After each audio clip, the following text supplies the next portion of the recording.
everyone, hope you are well and doing great with my channel TIR Education. Friends, আজকে আমরা শিখতে চলেছি দুইটি অ্যাডভান্স ইংলিশ সেন্টেন্স স্ট্রাকচার, যার প্রথমে রয়েছে স্ট্রাকচার 1। ফ্রেন্ডস, আজকে খুব সহজ এবং অনেক ব্যবহৃত একটি স্ট্রাকচার শিখব, যা আমাদের প্রাত্যহিক কথা বলাকে অনেক সহজ করবে। যেমন, আমার একটি গাড়ি ছিল, আমার বাবার 10টি গরু ছিল, তার একটি গিটার ছিল। এই ধরনের বাক্যগুলো বলতে হলে স্ট্রাকচারটি হবে subject plus had plus objects বা আদার ওয়ার্ড। অতীতে কারো মালিকানায় কিছু ছিল বোঝাতে হ্যাড ব্যবহার করতে হয়। তো চলো কিছু উদাহরণ দেখি। আমার একটি গাড়ি ছিল, I had a car. I had a car. আমার বাবার 10টি গরু ছিল, my father had 10 cows. My father had 10 cows. তার একটি গিটার ছিল, he had a guitar. He had a guitar. তাদের একটি সুন্দর বাড়ি ছিল, they had a nice house. They had a nice house.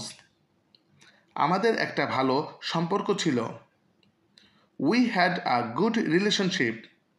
We had a good relationship. Friends, এখন আমরা যাব স্ট্রাকচার 2-এ।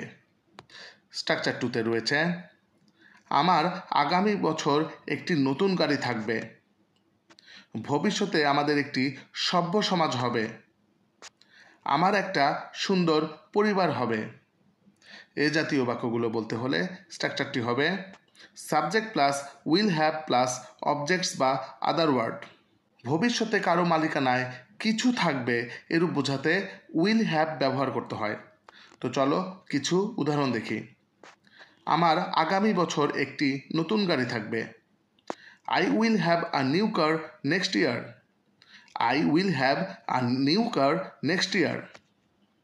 ভবিষ্যতে আমাদের একটা সভ্য সমাজ হবে। We will have a civilised society in the future. We will have a civilised society in the future. আমার একটা সুন্দর পরিবার হবে। I will have a nice family. I will have a nice family. সেখানে আমাদের কিছু ভালো বন্ধু হবে। We will have some good friends there. We will have some good friends there. আগামীকাল আমার একটি নতুন মোবাইল থাকবে। I will have a new mobile tomorrow. I will have a new mobile tomorrow. Friends, now it's your time. এখন এই দুইটি structure হতে তোমাদের প্র্যাকটিসের জন্য দুইটি সেন্টেন্স দেয়া হলো। তার একটি ইউটিউব চ্যানেল আছে। আমার ভবিষ্যতে একটি সুন্দর বাড়ি থাকবে। এই দুটি বাক্যের ইংরেজি কী হবে তা তোমরা কমেন্ট করে জানাও। আশা করি ভিডিওটি তোমাদের জন্য উপকারী লেগেছে। এমন আরও ভিডিও পেতে চ্যানেলটি সাবস্ক্রাইব করে নাও। See you in the next video. Goodbye.